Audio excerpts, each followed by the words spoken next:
When I started doing the thing, there was only my guests. And the secret is, when you're doing a hit podcast or anything like that, have 150 guests, because then you'll always fill out the room. So that's always a good start. So a little pro tip there. So thanks very much for everyone for coming along. Right, so first of all, Dan, can you hear me? Yes, hello. Hello. Everyone say hello to Dan, who is in Wigan. Hello, everybody in Harrow. That's it. So, is that raining where you are? Always.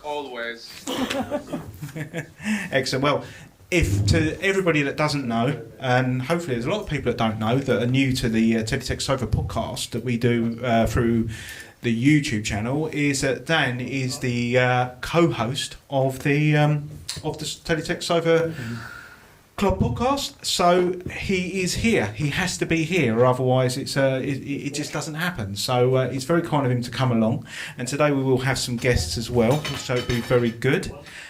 So first of all, a little bit of housekeeping. Just a reminder to everybody that you are being filmed. If you are objected to, object's a strong word, isn't it? You know what I mean. You don't want to be on camera or something, go and find the relevant people and they'll make sure that you're not going to be featured on in any way at all. There's not any fire drills planned for today, but, you know, just run like hell if there is a fire. Okay.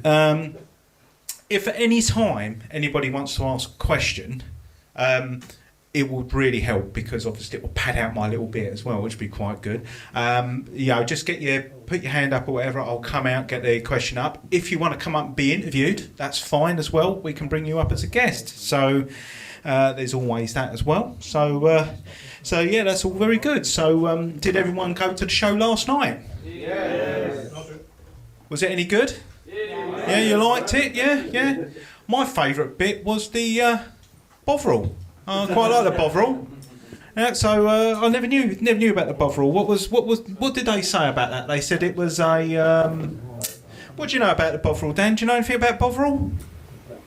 You can drink it, I think. Yeah, excellent. Well, did you know that what's it made from?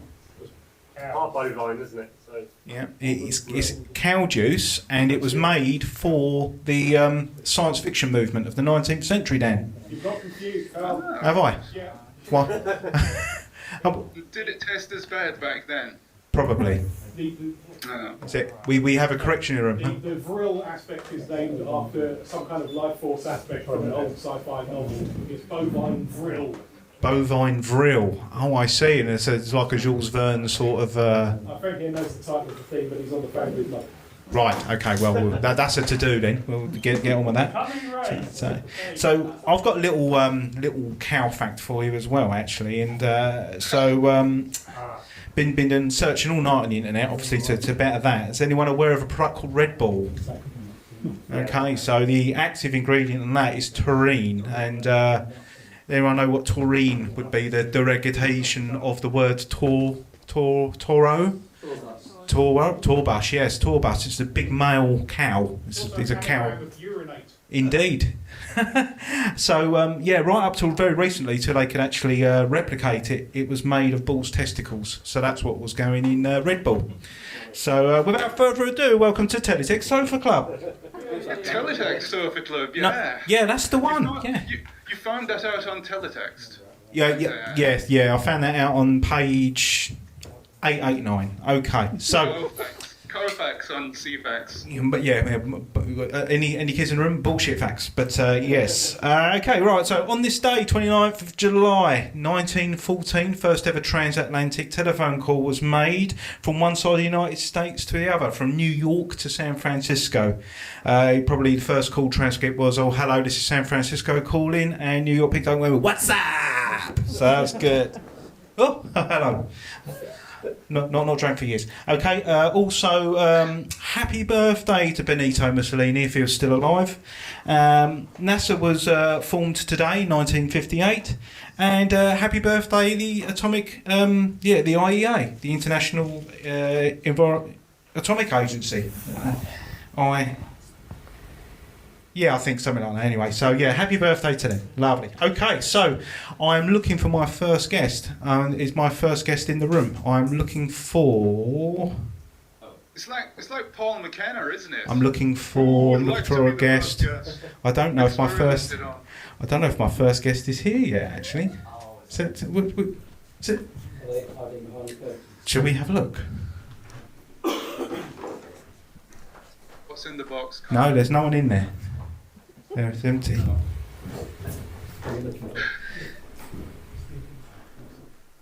Yes, okay, right, yeah. It's a very long corridor, and it's good. If I walk down here now, it's a...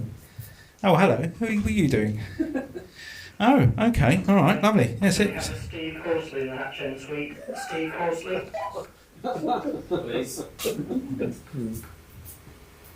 Calling Steve Horsley in the Hatch Suite. It's all very dramatic, isn't it? You got the idea there, haven't you? Yeah. Brilliant, lovely.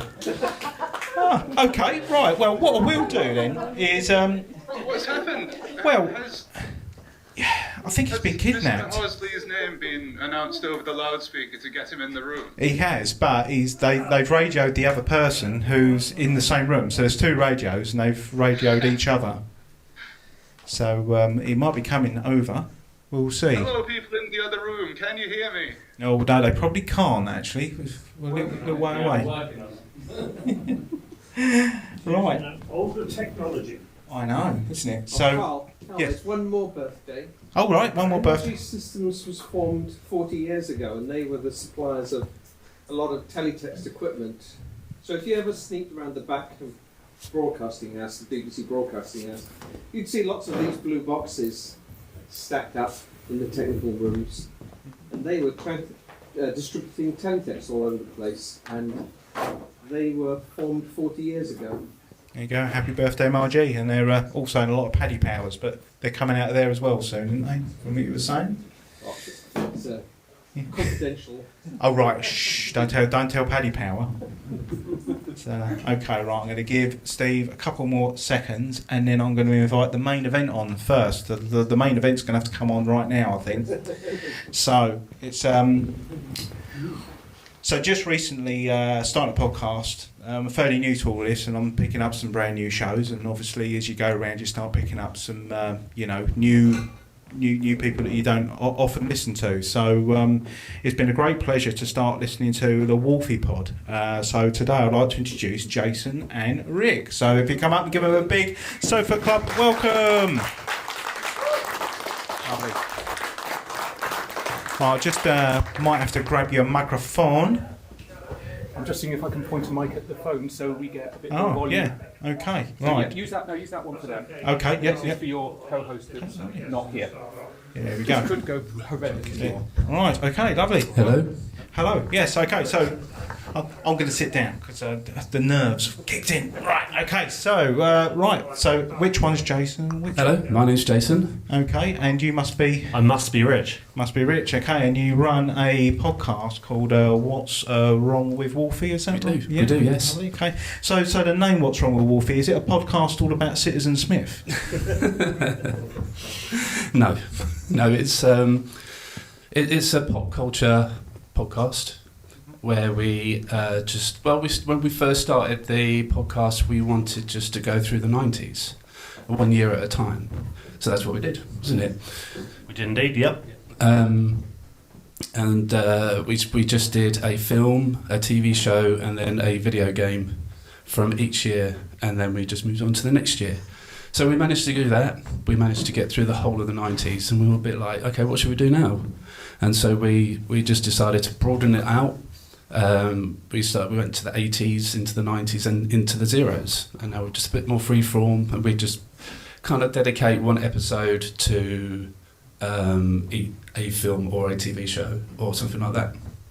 Oh, okay, I see. So I came across the podcast first of all because you did an interview with Paul Rose a while back, yeah? Yeah, we had Mr. Biffo on a couple of years ago now, wasn't it?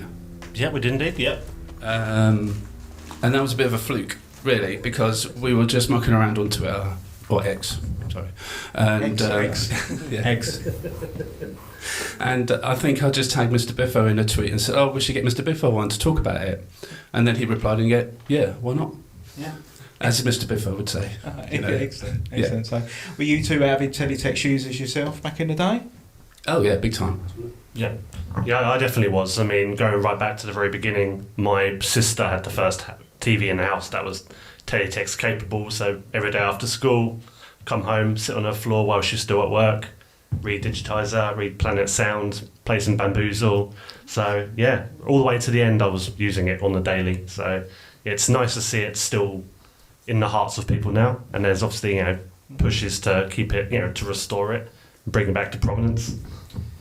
Yeah, so it's always quite impressive how it, how the scene is still out there restoring things. I mean, we got in the crowd there, we got a couple of people who have restored the Digitiser service, and it's gone out into great prominence as well. And so were you also a great fan of Teletext as well? Yeah, mate. And funny enough, like everything that Rich said, I used it for, but obviously for the football schools as well was a big thing for me.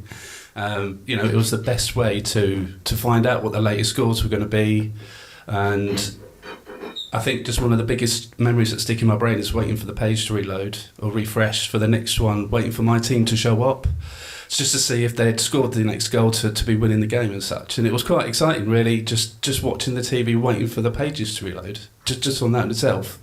Absolutely, it'd be like the refresh of optimism, because obviously it'll be sort of like you'll be 2-0 down, and then all of a sudden go out and make a cup of tea, and you're going, sure, that's a glitch. We haven't scored 2 goals in such a short time. Exactly, so, yeah. So it was really cool doing that, and obviously Bamboozle and Digitiser and all that kind of stuff was it was just really cool, and it's just so, I don't know, like it kind of like leaves your brain, I guess, like as we've grown up, and it's kind of faded away a little bit, I guess, and it's really cool, like where we've kind of rediscovered it recently, I guess, and the love and the passion that's still there for Teletext and CFAX and all that kind of stuff, and it's just been really cool to revisit it all again, and we got a page on Chunky Text for the podcast. Yeah, so Chunky Text is a service that we're running through the thing, which can be viewed anywhere, and it's we're showcasing a lot of other podcasts and projects and passions that are coming through. So go back into the suite after this at some point and do check it out. It's really good, isn't it? It is really cool, and like it was so cool just to see like our names in a Teletext page, wasn't it? It was quite weird and surreal. Yeah, I did send some pictures to my mum. I was like, hey, like 25 years later, your boy's on Teletext. So she was very, very proud. So, well, you're not the only people that have got that pride, because I think Fran Healy and a few other like famous. Oh, okay, yeah, and a few other famous musicians. That was the only way they used to do the interviews with Teletext, just so that their parents knew that they were doing well. So that still follows. That's really good. So one other podcast that you did was the one where what's the name of the WhatsApp guy that you What's up? The WhatsApp, not WhatsApp. WhatsApp guy. Does anyone remember WhatsApp? So these guys managed to get a good coup on an interview with them, and it was a really good interview. So how did you manage to get hold of such an obscure guests, really? I was going to say, yeah. Go on. You did the work. Oh, okay. Thanks. Well, it all led from the Chris Moore show on Radio X, actually. He has a feature on there called Who Am I? And they get a mystery guest on, and then they've got to guess who it is from just all the questions they ask. And it turned out to be Dookie from the WhatsApp adverts back from the 90s. And I was like, do you know what? That would be a really cool person to talk to. Because, like, it was such a cultural phenomenon when those adverts aired.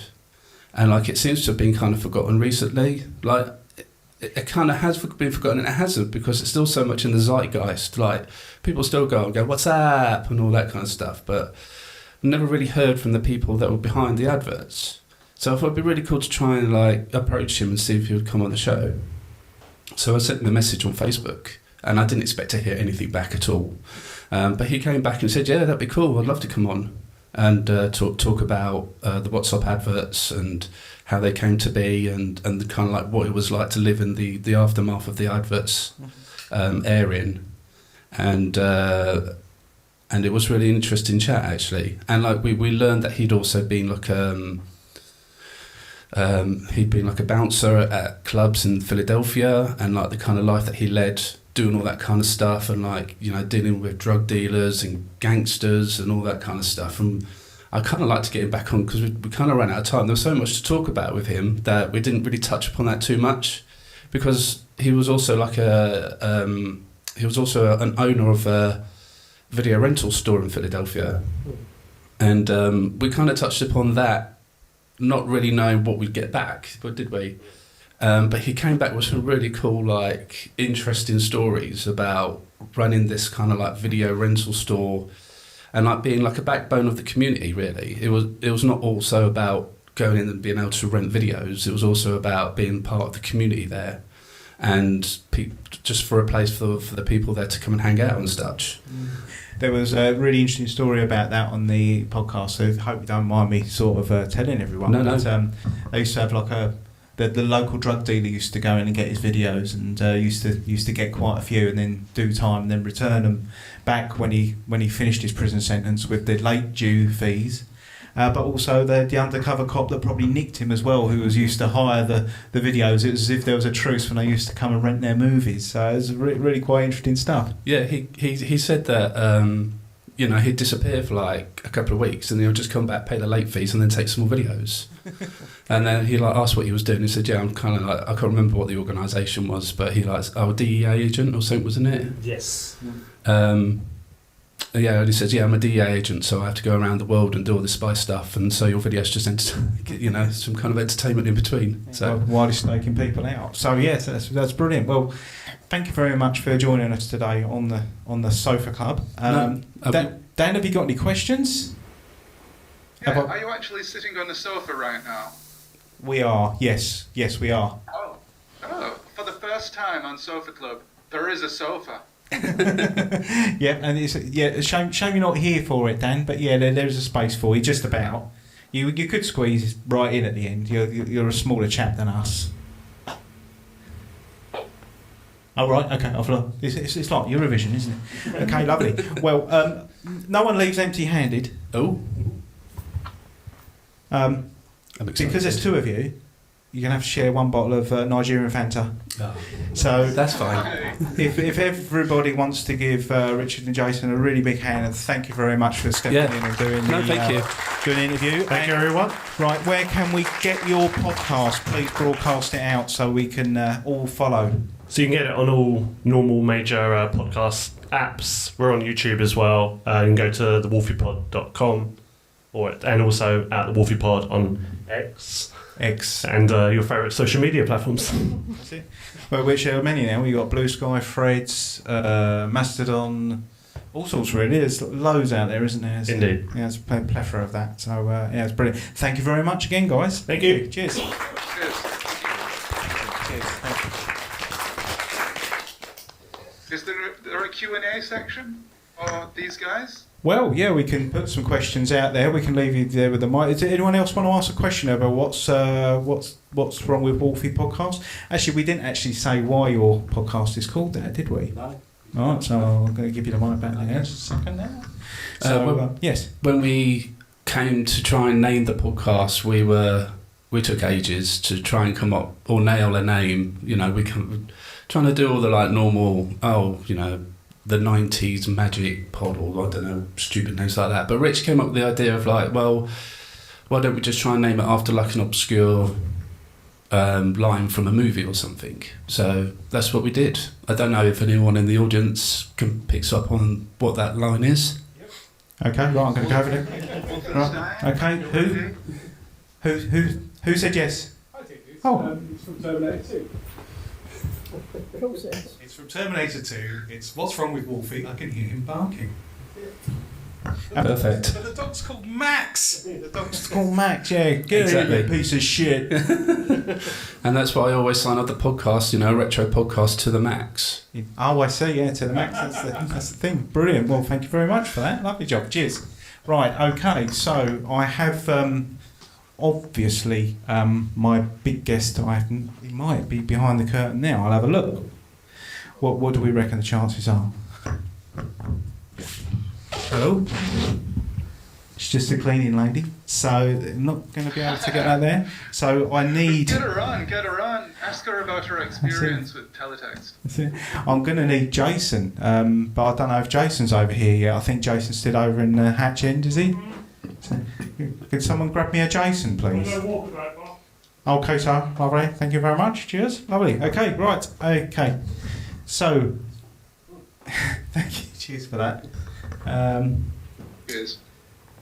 So, we're going to say, does anyone do teletext art in the room at all? That uses any editors or anything like that at all?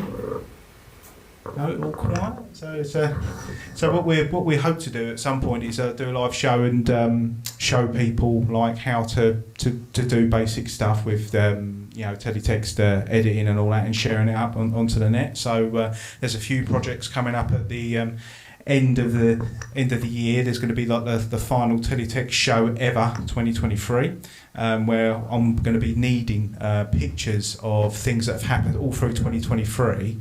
And then I'll be projecting them against a local landmark. So hopefully I'll be able to keep in touch with you guys about that. And then, yes, we can. Jason's just going to catch a train and he'll be with us as soon as he can. All right, okay, no worries. I think they're on strike today, aren't they?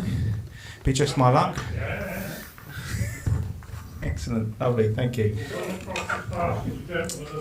That's it. Well, thank you all very much for bearing with us today. It's going to be a truncated show, unfortunately, because the main guest obviously isn't here. So I'll throw. I believe he's on his way somewhere. Is he? Oh well, it could all still happen then. Oh, good. Is there anybody that could stand in? Anybody wants to be interviewed? Oh, I don't know. Is there someone from Super Page 58 that might want to come up on there? Okay, well, I think what we'll do is we'll have Jason, who's going to be coming in on the train, and I think you'll be very welcome to have you on. That'd be great. And there's some great videos yesterday as well, so we need to speak to you about that. I'm going to keep that there. You might have earned yourself a bottle of Fanta, so that's good stuff. So, anyone else staying for tonight? So got the thing on tonight? Yeah, all here. Brilliant. From what I understand, it's going to be a slightly different show as well. So it's, I like the teletext one, but all this one's going to be quite new to me, really. So looking forward to that. Cool. Thank you. Oh, right, okay, right. Everyone shut your eyes, because the next guest is coming in, and he's going to come in really ready. Okay, right, okay. So here, we got pretend that we're just doing something else, and that's... Alright, it's dressed in black. Nobody will notice. He's Jason Black. No. Nobody will notice. No, not at all. So, okay, well... Put the light on, see what happens. Remote. Yeah, I've got the remote. Does your head grow out your thigh? Okay, right.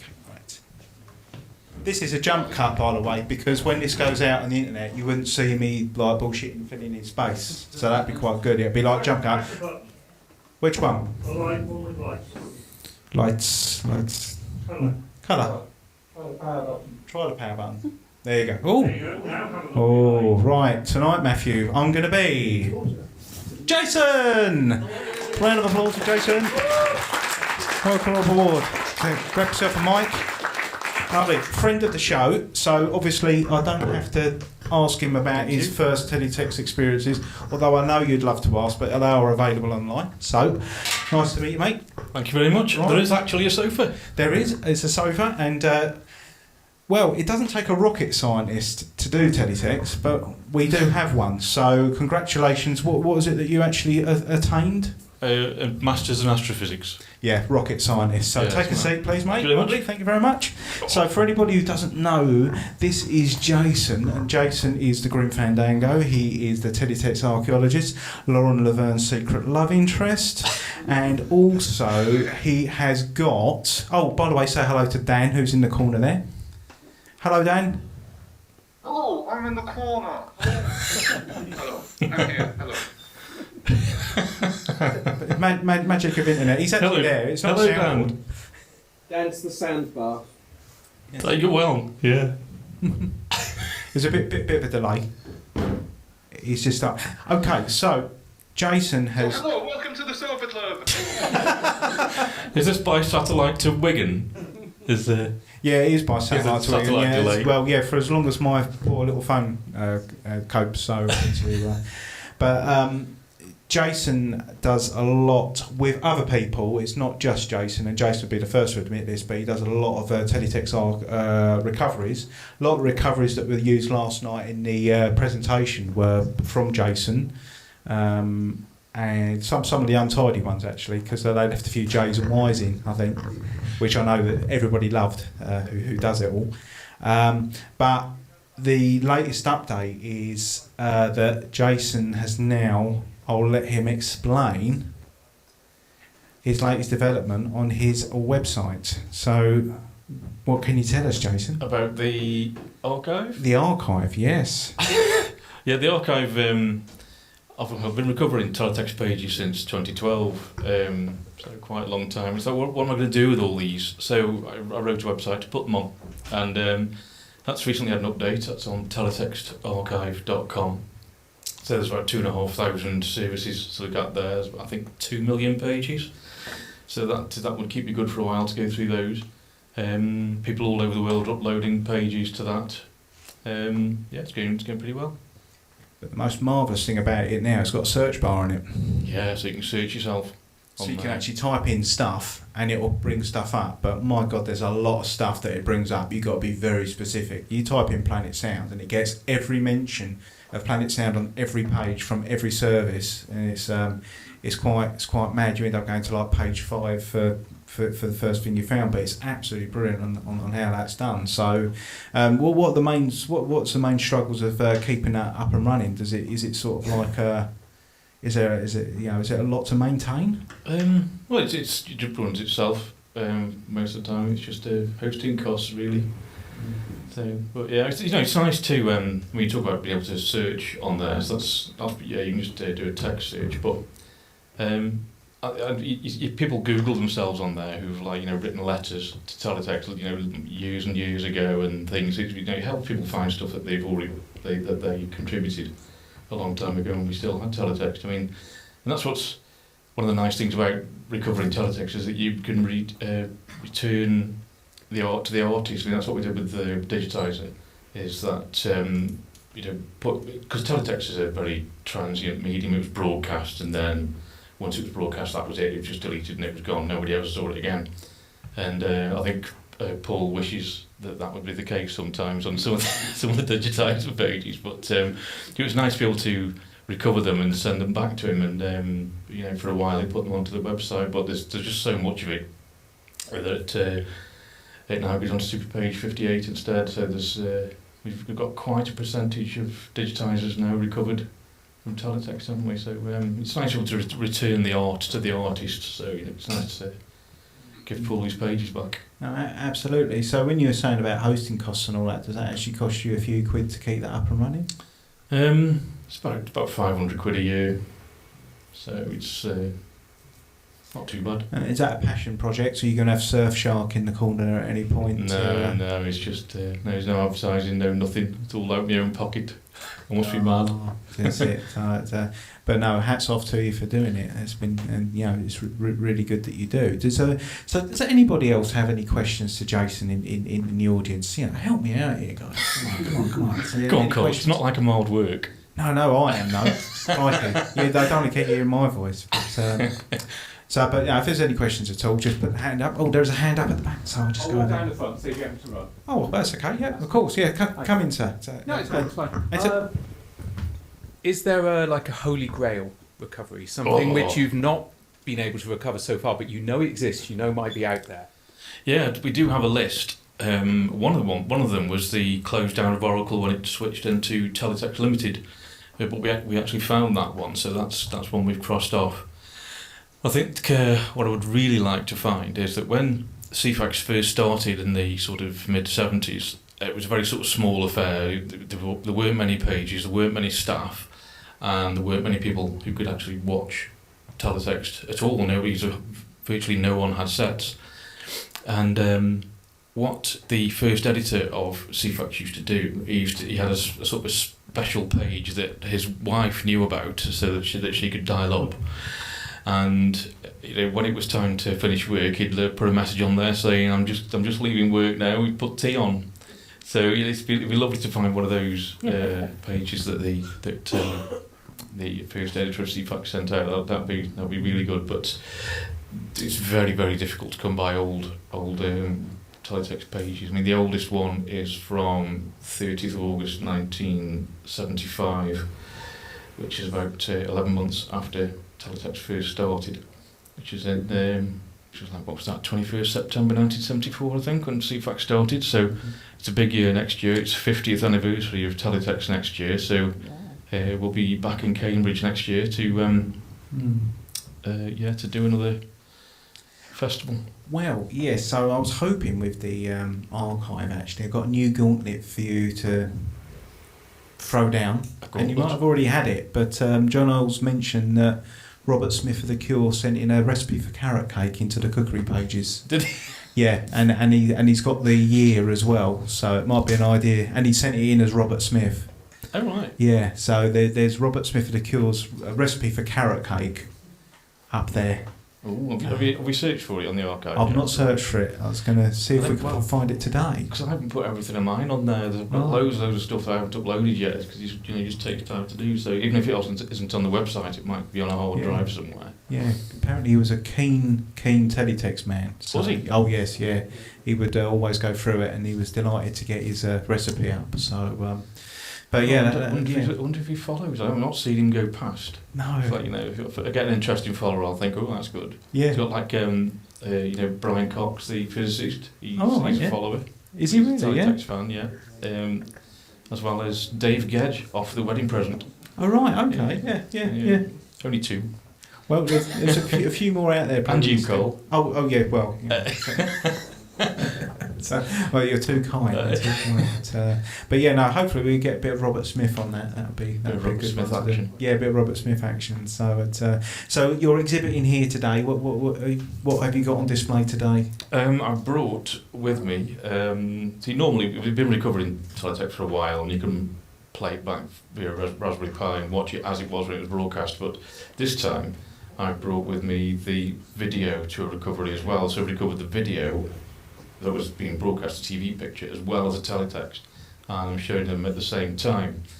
Now that's that thing has pretty cool. Well, on this occasion, it's the space shuttle launch, the first one in 1981, and so we've got the video in the background of that. But CFAX did a special thing, like an experiment, where they did a live commentary of the launch, and so they got information about what's going on with the launch, and then when the launch comes, it switches into subtitles mode, so they commentate in subtitles mode there, saying T-0 lift off, and then it just tells you what's happening. So I brought that with me, and that's running in the other room, as well as a digitiser. So did Neil Armstrong tweet live from the moon then?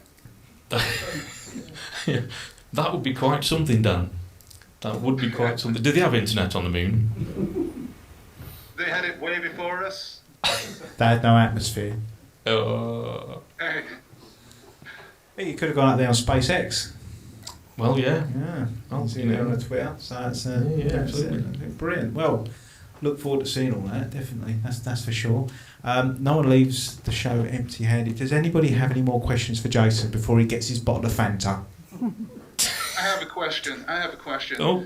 What is the rudest word you have found in all of the recoveries you've made? Can you even say it? Well, I don't know. My favourite one is, because when we do teletext recoveries, it's pretty good. Depending on the tape, depending on how old it is, etc. The recovery quality is pretty good. So you can get the odd mistake in the letter where the recovery hasn't quite worked, where it's got its imperfections. But I think my favourite one is Yorkshire. The word Yorkshire. It sometimes will change the R, the second R in Yorkshire, to a T. So I think that's my favourite one. Is that Lancashire text, is it? Yeah. Oh, that's brilliant. Yeah, well, you should have heard some of the words I was saying trying to get you on the phone earlier, Dan. that would have been you'd have heard some interesting words there. So it's brilliant. Well, I tell you what, thank you very much, Jason, for being a guest on the Teletext Sofa Club, a Harrow Arts edition. Thank you very much. I think he deserves a big round of applause. Always a pleasure. Thank you. And as no one leaves empty-handed, your customary bottle of a Nigerian Fanta. Why is it Nigerian Fanta? Well, I'm glad you asked, Jason, because as you appreciate the bottle there, it's the tastiest Fanta, and I believe it's the same in Brazil as well. Okay, so it's but this is our Fanta.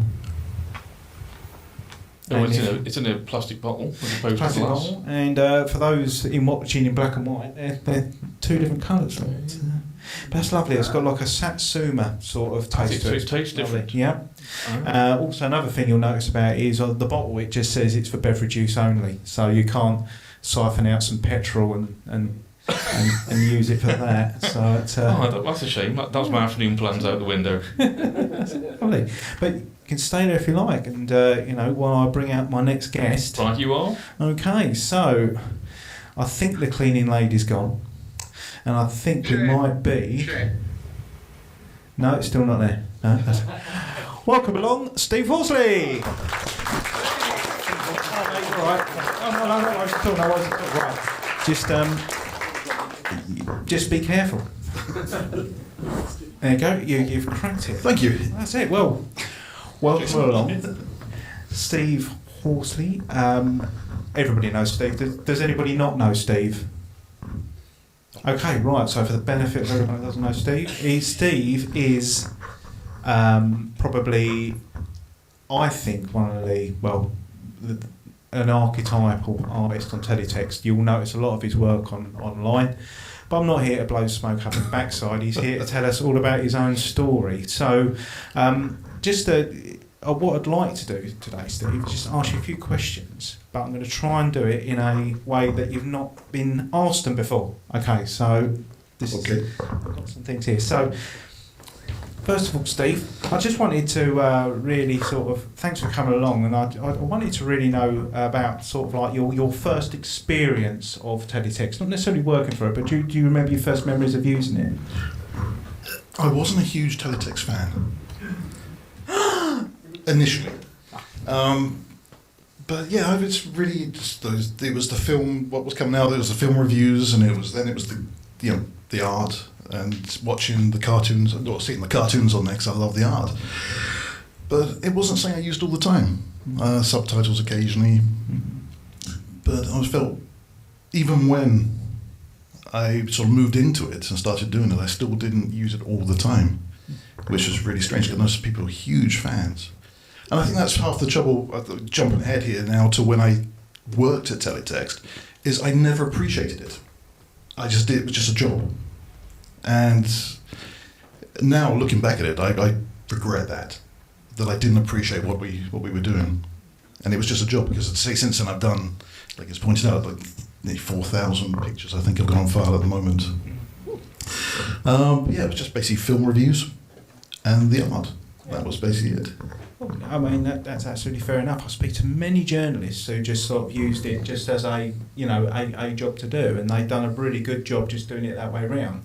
You could say that perhaps if they did get too involved with it, they perhaps wouldn't have come up with something as as objective, just seeing as it is and bringing it out. Because when you were going into Teletext, were there many other people that you were looking at, like luminaries or anybody else you were getting inspiration from? Just Biffo. Just Biffo. Just Biffo, yeah. Because before I worked at Teletext, Biffo got me a job when he left Labrooks. I took over from him there. And that was my first sort of look at Teletext. And even though it's very different to Teletext, doing the art there, it was a big jump going from Teletext or a Labrooks system to the Teletext system. There was so much more we could do with the Labrooks system. But again, I went in without doing I've never done it before. I used to sit next to Biffo. We were into school together, and for the high school, so from sort of 13 we were best friends, and we sat in art class together and wound up the art teacher because we wouldn't do anything that he wanted. And his style, our styles are very similar, our humour is very similar, and we just sort of hit it off. That for some reason he came to me and just said, "Do you fancy taking this over?" And I was working at Harrow Council at the time, just in the engineering department, so I quit the job straight away and jumped over to Teletext, which was great. And I was freelance on there for about a year, 2 years, and then the lottery came out. When the lottery came out, they made massive cuts, including the graphics. They had so much library, so that was the end of that. Right, okay. Yeah, so the one thing I noticed about the Elaborate system when we were watching it last night with the montages of the animated horse in real time, you could do that. And also there appeared to be more colours. It seemed to be like, so it was a bit of a shock going over to Teletext on that. I think you could actually mix colours as well. So you could have colour blocks with the two different colours, so you could actually make it look different. So it sort of doubled the colour schemes as well. There was a lot more colours and shapes you could use. It was, I guess, a lot more like Teletext Level 2, which, but way before. I guess because they didn't have to broadcast it in the same way. They could use their own technology. Yeah, I can imagine there's less technological limitations for that, that's for sure. So, I mean, you're a particularly techie guy at all in? I'm still in IT. Yeah. So one thing I've been asking a lot of people recently is, do you remember your first ever tech that you used to use when you were perhaps a kid, or the first thing that fascinated you? What was that? Oh, Commodore PET. My dad brought home a Commodore PET, and it was the best thing ever. And it was before we had a Commodore 64, before we had any other computer. I didn't have a Spectrum or a games machine, and my dad still tells me now he was fascinated. I could sit down there and program a game before we'd even had anything, just a simple game, but it would work. And I loved it. The trouble was we then got the Commodore 64, and I started playing other people's games and stopped making my own. Oh, I see. Yeah, so it sort of killed off a bit of creativity there, I guess, and that. So the PET was the one with the inbuilt monitor cassette player in it. And you could just lift it up and you could see all the insides. The bonnet. The bonnet. He recently sold it to a computer museum. They bought it from him. Oh right. So I wanted it back and he wouldn't let me have it. So he got rid of it. Well, we've got to find you a pet at some point then, definitely. So how did you get you said that Paul got you the job at Ladbrokes to backfill his role, otherwise he couldn't move on, basically. Then when Ladbrokes finished and you wound up at Teletext, I mean, can you explain how that happened? No. I was thinking about it yesterday. I was thinking, how did I end up at Teletext? And I can't remember. I honestly can't remember. I know when I got there it was because Paul was doing all the graphics, but he wasn't doing the advertising. Yeah. And they needed a designer to do the graphics for the holiday pages and everything else, because he was doing everything else. I think he was doing everything maybe initially, and then it was just too much with Digitiser as well. Yeah. And maybe that's just, maybe he just recommended me and it just came in. I don't remember a time where I went straight from Ladbrokes to Teletext, and I don't remember a time not doing anything in between, so it was obviously seamless, so it worked out really well. Yeah, no, that's good. But again, it was a job, it was going there, I was really enjoying it. It was a lot of travelling, because I lived in North Harrow, and Rayners Lane is where Ladbrokes was, so it was just 5 minutes there. And then I started working in Fulham, and then I had to go on the tubes every day, and it was like, then I started getting, it was very different. Yeah. But it was. I was doing just all the adverts, all the graphics for all the adverts, all the holiday pages, everything that wasn't editorial. Yeah. So what was Fulham like to work in? Was it like a hotbed of like gossip and things like that, or as in the area, or just the office? Where you were? Because I think Biffo mentioned yesterday that it was like it was an old converted transport. Yeah, it was great. There was the cafe he was talking about as well was called the Casbah, and that was great. I had some great breakfasts there. I did like my food, so that was a highlight. It was just having lunch. Yeah.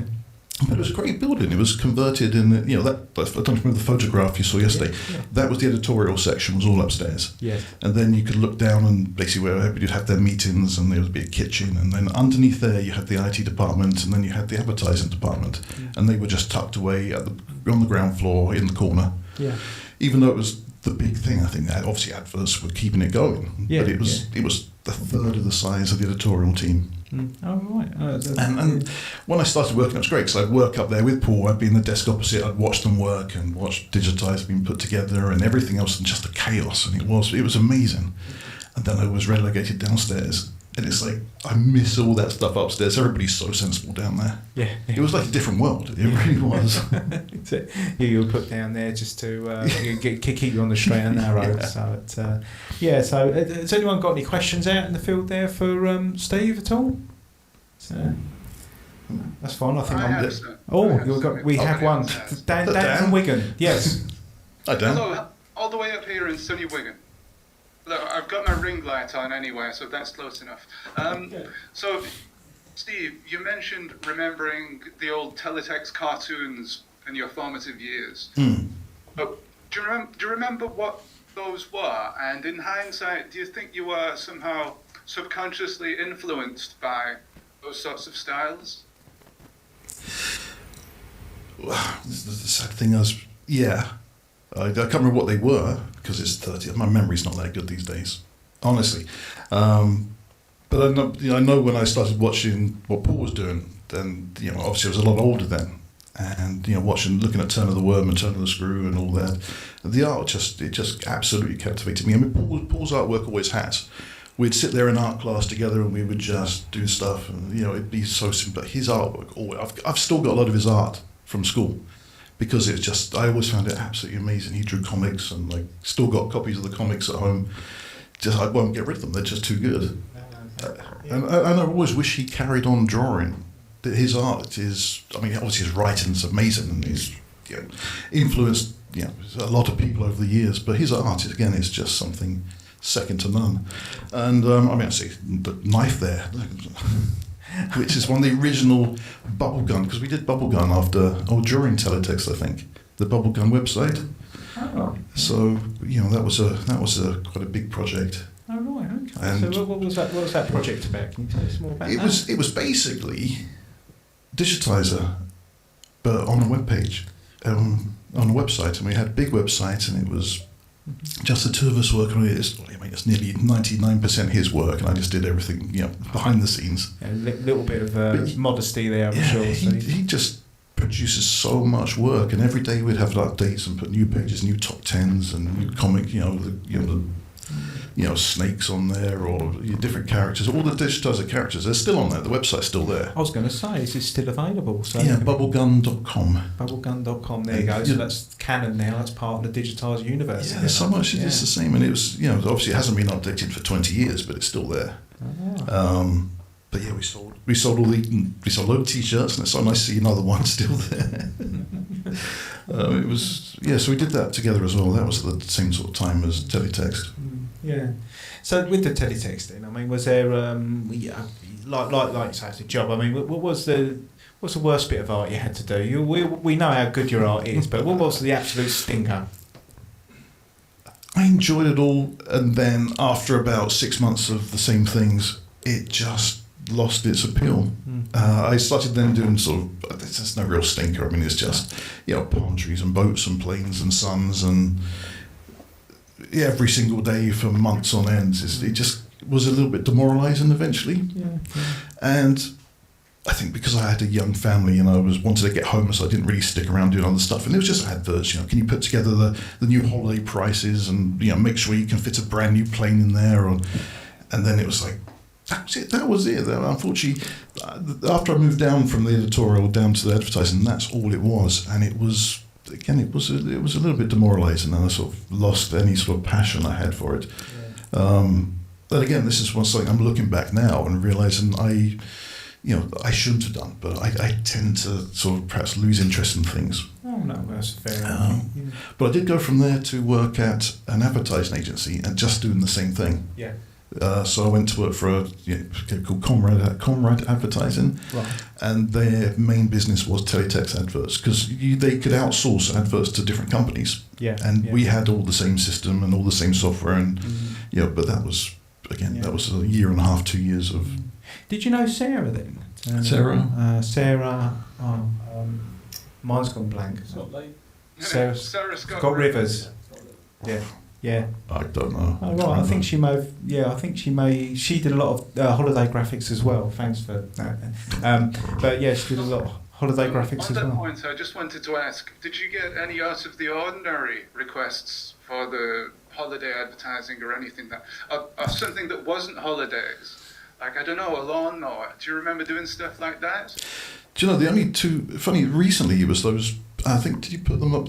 Computer game adverts for good games. There was like 3DO games. I'm sure you recovered them recently. They were put online and said, somebody asked if I did them, and I completely I said no, and then remembered with Paul's help that I had done them, and they were just so out of the ordinary. They were 3DO games. It was like one was a tank and there was like a giant mech, and that was like the best thing. But I can't remember. I can't believe I actually forgot I did them, and it was only after I was looking at it for like 10 minutes, think that's looking familiar now. And yeah, because everything was just, again, palm trees and sunsets, and then suddenly there's something a little bit different, but I forgot it because there was just so much other stuff. Is that, are they on there? So looking back at those artworks now, it's quite difficult to recognise your own style. Whereas these days, I'd argue anybody could look at any of your works and say that's a Horsenberger piece. But it is interesting that you say that if you looked back, I know it's been 30 years or whatever, if you looked back on those pieces, it must have looked a lot different back then. And in fact, actually, I can see the evolution of your style from when you came back to the Teletext art community, maybe 7 or 8 years ago. I can see it's become, there was a bit simplistic at first, but then more and more you developed your own new style, I guess, that's completely different than what we saw in the 90s. So my question is, I'm not sure. No, I agree. I was just about to say that. I mean, the teletext is such a limited medium. You've got 7 colours, and you've got like 80 by 48 pixels, not all of which can have an individual colour, and yet teletext artists can impose their own style on that. It's quite something that, in such a limited medium, you can tell who's drawn the picture. Yeah, I've tried to move into more. I try to see how much realism I can get to a lot of the art, because I think Paul did an amazing thing with simplicity. Just a few pixels can make an amazing picture. So I was trying to see, can I do the whole page and try to make something as realistic as possible. And I think looking at my work, it probably is more that, like portraits of people, trying to make them look like the actual person. Yes. Yeah. And it's great because it has its own character and style, which is wonderful.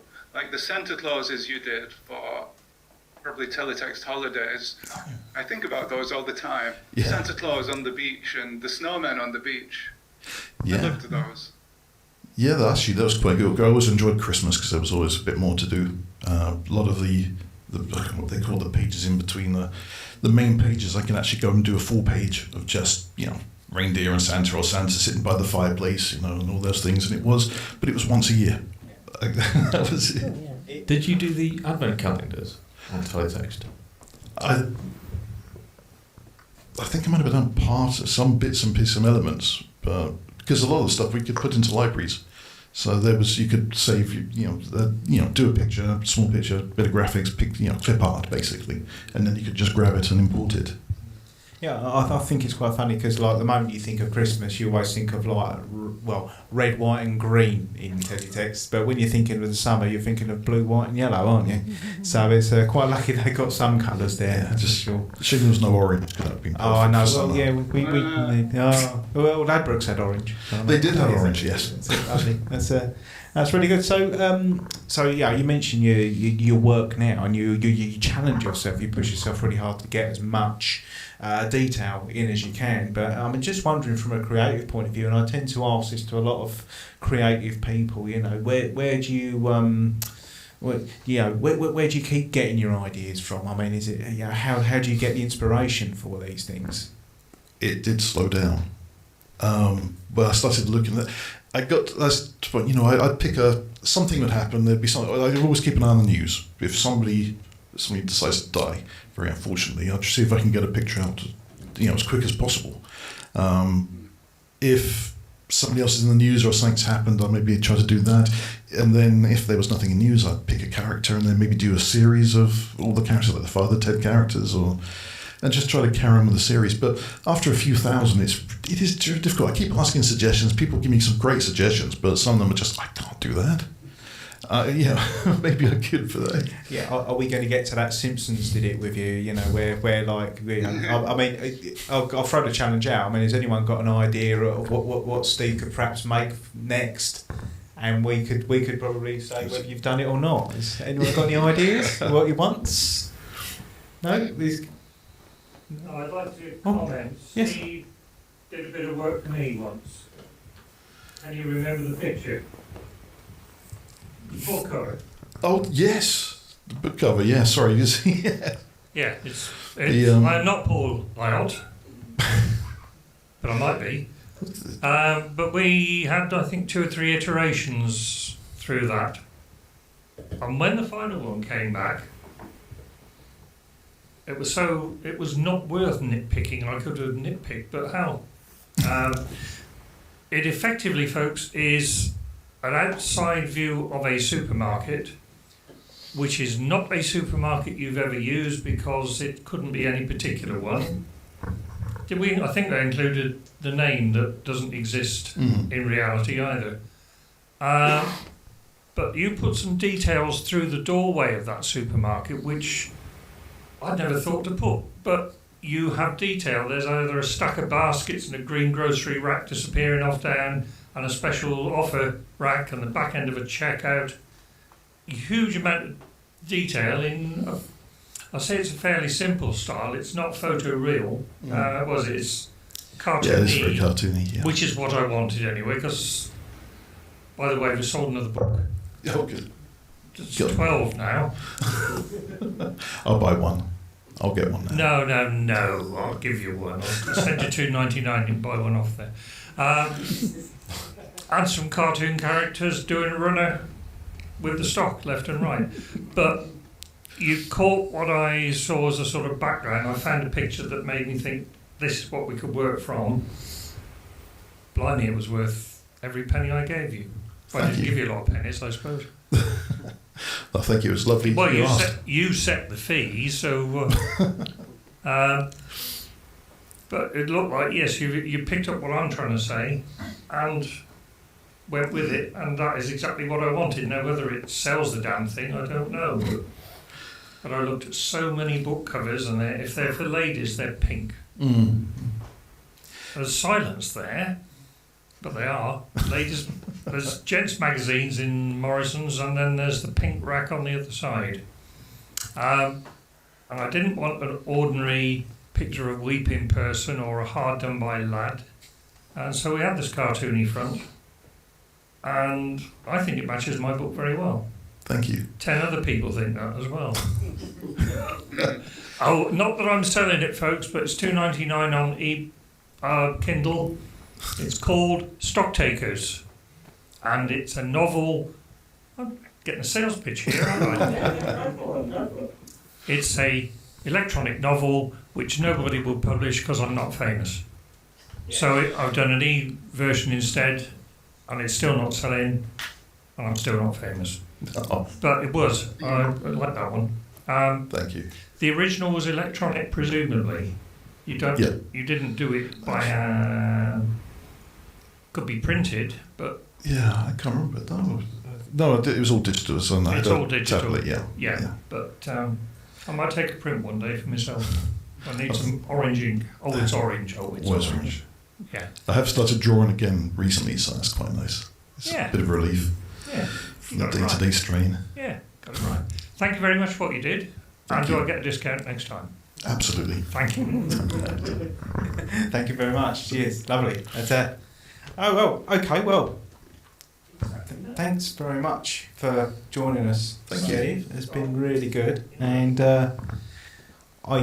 can you share any secrets with what's happening on tonight's show? No, I know nothing what's happening. The trouble is, I live in Devon. It's too far. I used to come down and get involved a lot, but this year it's just been a bit crazy, trying to sell the house and everything else and the new job. And I just haven't been able to come down and get involved, so it's all surprise for me. Oh, absolutely. Well, we enjoy it like the rest of us, that's for sure. Well, no one leaves this show empty-handed. What does he get, ladies and gentlemen? Nigerian Fanta. What was that, Dan? Fanta. Oh, hello. Hello. He's just only just come on the stream. That's amazing. Do you know, I just gotten back from Kenya and Uganda, literally earlier this week, and we were fascinated by the colours of the drinks. Yeah. And Fanta especially. We'd go into every shop and we just stare at the Fanta. So to actually have a bottle is amazing. That's all yours to keep. Thank you. I won't ever open it. Oh, I was going to say, I've got a button opener if you want to open it now. So that's it. No, that's all yours. And you'll probably find in a power cut it will light the way. Yeah. It's one of those things from, was it Fallout? Is it? Yeah, that's it, yeah. Well, we could just say it's 20 years old and he'll drink it tomorrow, wouldn't he? So that'd be quite good. Why are you giving Teletext people something that's orange? Well, this is part That's of it. why, isn't it? Yeah, he's subversively giving orange things to people with the limited colour palette. You're lucky it's not Commodore 64 for them. So, okay, well, thank you. That was a little joke there for the retro people. Okay, well, thank you very much, Steve. You can stay there if you like, but I've now got another guest to bring on. So, a big round of applause, please, for Steve, the Horsenberger, Horsley. You stay? Thank you, mate. Cheers. Thank you. Cheers. Okay, you got to go back through there, are you? That's it. All right. Get. Oh. Iron Blue. Is that Iron Blue Extra? Lovely. Thanks. Okay then, sir. Lovely. Thank you very much. Cheers. Lovely. Thank you. Well, to wrap up today's show, we have one extra guest who accidentally volunteered themselves. So without any further ado, we need to know what went into the effort of last night's show. So bringing up Super Page 58 himself. A round of applause.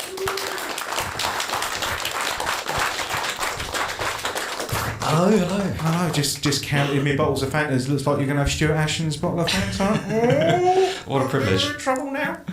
Lovely. Well, no, thanks very much for coming on. And I think low hanging fruit. I think everyone really enjoyed the show last night. Oh, and thank you. And like, you know, from my point of view, just seeing the testimonies you managed to get. I mean, that was very, you know, how did you manage to do all that? All credit to everyone that I approached, because everybody was up for it, apart from the two people that Biffo said, go for the people that really hate me. Like, if you really want to do it. So I thought, well, I'll ask them, just in case, but not sure. Tonal shift, if it's really going to sour things. So he gave me the contact details for the sub that used to cut entire pages that he wrote for no reason, and was the one that called him to tell him that the humour was being cut and he had to do half as much work so he gave me his details, and he gave me the details of someone in Tim Moore's first book. He referred to it as the evil features editor, and an important Australian. So I got in touch with both of those and they blanked me. So yeah, probably for the best. But everybody else, they really stepped up and did an absolutely cracking job. And I just gave them the brief, like, it's Panto, Biffo's the villain. We're going to put him on trial. It's a show trial. We want to find him guilty, basically. And they came through. There were people that he hadn't been in touch with for years that I was able to track down, and they were just full of praise and fondness for him still, and the Teletext days, and really forthcoming. Dave Hunter, who was the music editor of the first music section, he used to hang around with Biffo and Hares a lot, and used to get involved in all the pranks, and like I say, he had a lot of memories about that, and he did a lovely video, did all the editing himself and everything, and I didn't even ask for any of that. I was just thinking it would be like a head to camera kind of thing, and I'd have to just chop it up a bit, but he did this brilliant kind of sinister video and dropped all his graphics in and stuff and effects. And so many of them others did. Ashens did an amazing one we put at the start as well, X-Files conspiracy theory kind of thing. And even the guys that did the simple ones, they just were great sports and were poking fun at themselves and stuff. Everyone had a really good sense of humour.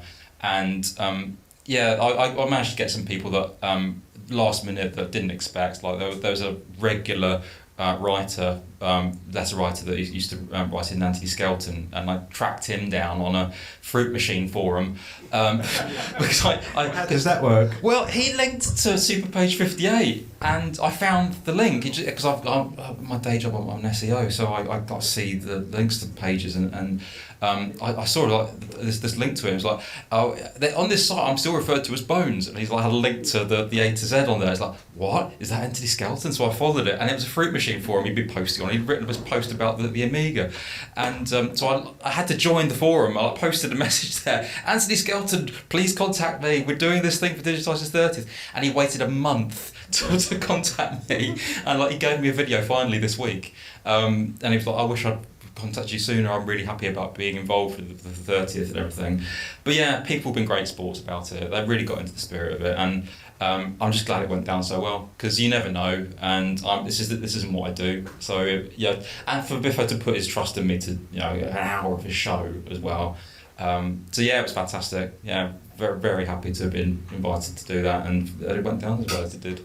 Yeah, no, absolutely. It was really good. It's quite moving at the end, actually, when Graham Lovelace came on, which was someone that Paul doesn't really refer to much because he was the boss, and but it was interesting to have the boss come out and actually defend Paul.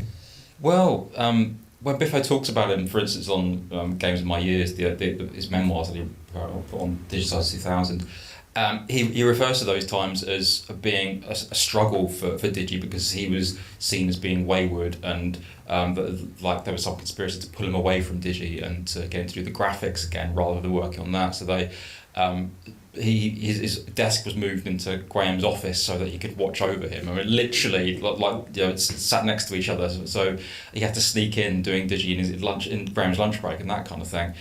So it's still being done, you know, surreptitiously, just under the radar. But Biffo said since then that he always feels that Graham, he would have been, you know, really friendly with and got on well with if it hadn't been for the fact that he was his boss at the time. But when I approached Graham, I said, we're doing this trial, we're looking for prosecution witnesses, we're just going to roast him, basically. And he said, yeah, I'll do it, but I want to be a defence witness. Yeah, and he was adamant about that. Yeah, and so he sent me a script that he was going to read, and I was like, oh, this is good. But then when he put the video together, it was like a mini documentary. It was absolutely went to town with all these clips and photos and all this archive material that he clearly had still. And yeah, it was fantastic. But it will never be seen again because he's put it full of copyrighted material and has said, don't ever put this on YouTube. So if you were there last night, you've got a one-off there. It's never to be seen again. No, it was brilliant. No, it was really well put together. So with the show itself, was it something that Paul always had in mind that you were going to provide something that he didn't know about, or was this an idea that came along later? It kind of evolved really, because what he initially came to me with was an idea about Digitiser history, and he wanted the first night to be looking back at classic Digi, and he felt that an interview format had already been done. He's been interviewed a number of times now over the years, and he's like, I don't want to retread the same stories in the same kind of format. And I interviewed him last year for Digi Level 2, which was the first episode that went out at the start of the year. So it would have been a retread of questions essentially, and it's always good fun doing that, and a live setting is even better. But you know, I can understand why you want to do something fresh. So we were just kind of thinking, how can we do the history thing, but with a different angle? So I just suggested the trial of Mr. Biffo, and he said, "That's a good idea. Why don't you do it?" Like in classic Digi style, or with John Holmes saying, "Yeah, all right, you do it then." I thought, oh, fine, okay. All that involves is talking to people and asking. But then he said, yeah, I want you on stage as well. I want you to write it. What? So yeah, it was very much a say yes to things kind of thing and get out of your comfort zone. Not the kind of thing I would choose to do, but when you're presented with the opportunities, don't pass them up. Glad I did. Glad I did it. Yeah. Yeah, I think Paul Gannon was glad that you did as well. Wasn't this song great though? Did you write the song? No, he did. No, he wrote all that. Yeah, that was a this week thing as well. He was like, "God help me, I'm going to sing a song." That's how I'm going to close the show. But Sanya was going to do a reply song as well, and I don't think there was time at the end. We were meant to swear him in on a copy of Mean Machines. I actually bought a copy of Mean Machines with Sonic 3 on the cover. You were asking for one. Yeah, you're asking for one on the internet when you're from meat machines. But yeah, we just short on times, digi. I think these things happen, but yeah, it was cracking, and seeing the next sphincter tossed out into the audience because he didn't know anything about that. Because when Mr. Hares sent his video and had the whole thing about the neck sphincter and like hissing out of it, and I was like, I'm gonna just say, can you make one? I didn't tell him any of the details or who was talking about it. So like, yeah, can you make this? And like, all right, well, what is it? Like, okay, yeah. Then we had this Zoom call to like do a production meeting, and he's like, I made your neck sphincter, and I held it up, and there's this huge thing. He's like, I was just thinking this tiny thing to stick on the back of your neck. But it's like this dangling thing, like some kind of body horror thing, like an 80s rapper would wear. It was just insane. Yeah, and so he came out with it all underneath his clothes, looking like you had breast augmentation. It was unbelievable. But John White of the Many Questions fame from the letters page caught that in the end. So souvenir for him. Yeah, it was a nice little bit of serendipity for something like that to get it actually. So that was brilliant. So it worked out well. Yeah, no, it worked out really well, and it marked a really good 30th great landmark. 30 years. Yeah. I mean, you've got to mark it somehow, haven't you? It's a big moment. Oh, absolutely. But this is where it more comes on to to the side that you've been doing. How long have you been doing the website for?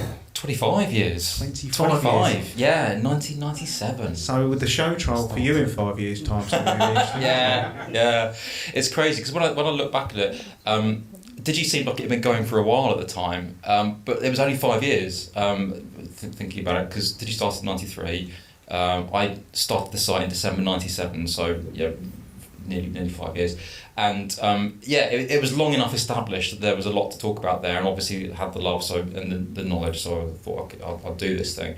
But to thought then that actually we would go on to have another 5 years, and actually a lot of what people remember about Digi came in that second 5 year period. The snakes, Mr. T was a more frequent character. The Man's Daddy returned in a big way. The rapping shoe. All of that stuff was after, and now I think back, it's like, this is all classic material that we were actually able to watch develop. Mock. So we recovered the first ever Mock recently with the mutant swan crying out because somebody had said, I haven't seen a swan for a while. Can we have a swan? Yeah, press people see a swan. Mock. So it's been a joy really. I had no idea that it was going to develop the way it has. It's crazy to think now that when I rebooted it in 2018, since then, we've recovered over half of Digi, and I've actually been updating for Superpage 58 for longer now than I did originally when I launched it, because I stopped it when the humour stopped. So December 97 to September 2001, and so that period, and then one more update when it had its final audition and Alex Garland did his tribute, so I put that up there. But then it went on hiatus for a long while, just froze it, just kept the site up, and that was it. I forgot about it essentially.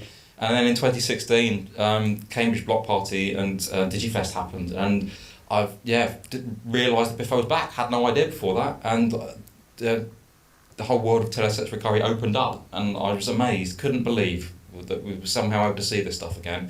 And as the 20th birthday of Superpage 58 approached in December 97, I just thought, I should probably do something about this. It's time to bring it back, and really glad that I did.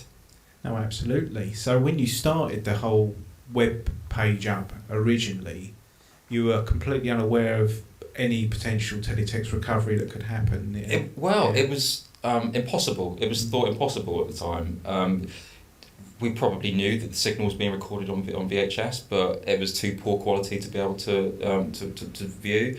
All we had was captures from TV cards, and even then, that was all a bit of a grey area around copyright. There was a lot of reluctance in the early days of the Digi-Web community to put screenshots up.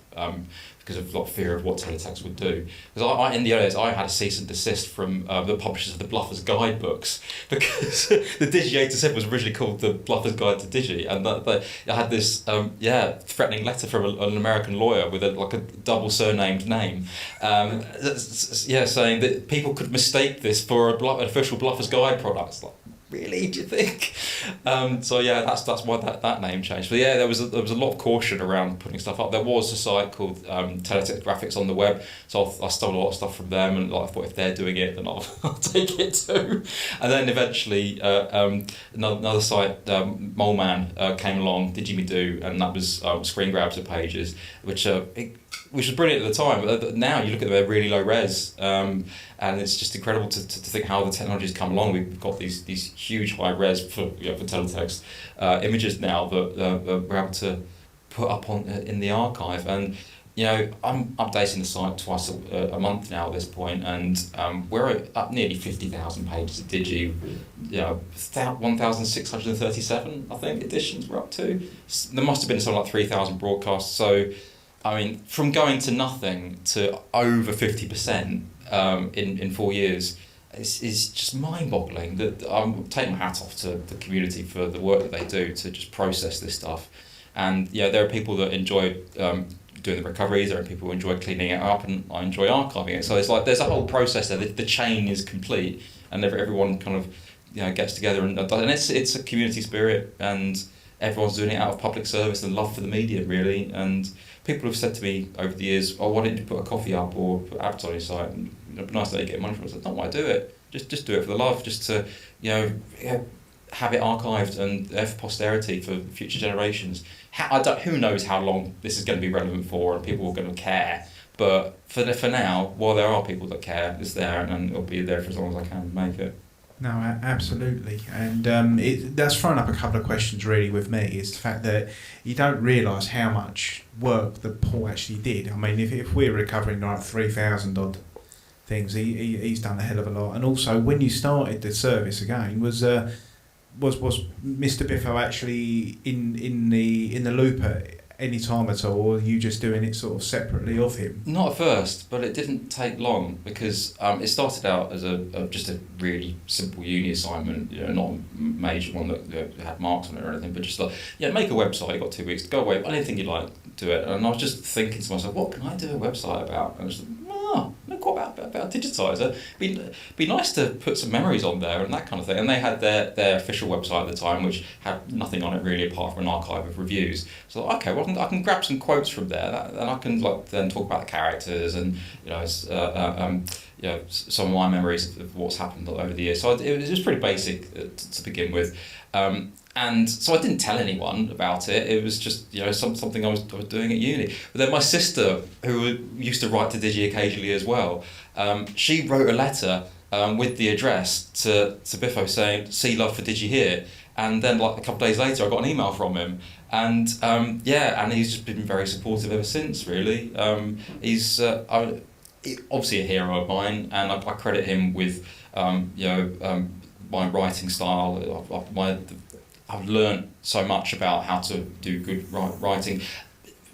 Steve was talking about his artwork earlier, and his artwork's incredible. We know this. His writing as well, and not just the long form stuff, but the short bursts on teletext. He just really knows how to craft it and knows what goes into a page, and to write a narrative and to grab you and to subvert your expectations and all that sort of thing. So that was inspiring, and so to have this guy that I looked up to talking to me as a as a peer almost, which was ridiculous, was a real honour. And I kept in touch with him. I did some stuff for Bubblegum initially in the early days, and went along to his leaving party for Teletext in 2003, and that was a pleasure to be invited along to.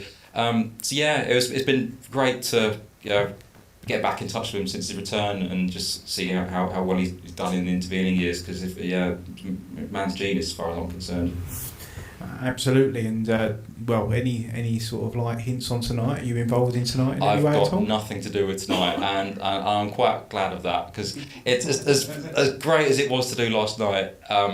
It's just be lovely to go as a punter tonight and just have all the surprises that everyone else is going to have, and just see it all take shape, because I'm sure we're in for a bit of a ride. So yeah, no idea what's happening. All I know is that the Venus will be involved. Well, there's definitely going to be looking forward to that. So, thank you very much for joining us today. Thanks, and again, thanks very much for everything, all the effort that you put in yesterday. Pleasure. With the show. It really, really did send it off nicely. So, nobody leaves empty-handed on this show. What does everybody get? Nigerian Fanta. Orange. Orange. Thank you very much, Dan. There you go. So, with that, sir, thank you very much. A big round of applause for our final guest, Super Play 58.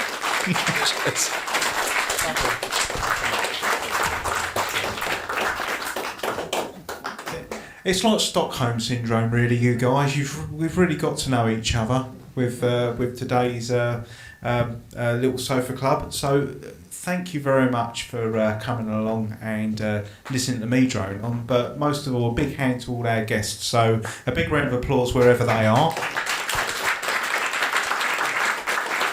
And yeah, the canteen. They're back in the green room then, so they're all sorted there. So yeah. So and thanks very much to Dan as well, who's in the corner there. Big round of applause to Dan, please. A big thank you to the people who were putting the whole Chunky Fringe on. The gentleman at the back there, if you want to just stand up and take a round of applause, please.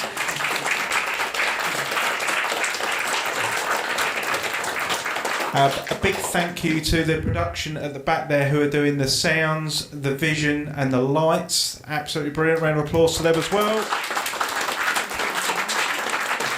Almost last of all, big round of applause to yourselves. And in true American info-sale thing, that's not all, because we do have more events coming up after this one, don't we? So please do stick around, enjoy the show, try not to set the fire alarm off, and stay out of trouble, you crazy kids. 3 o'clock. 3 o'clock that will be, yes. Okay, so without further ado, it just leaves me to say thank you very much, Dan, and everybody else, keep it blocky. Thank you very much.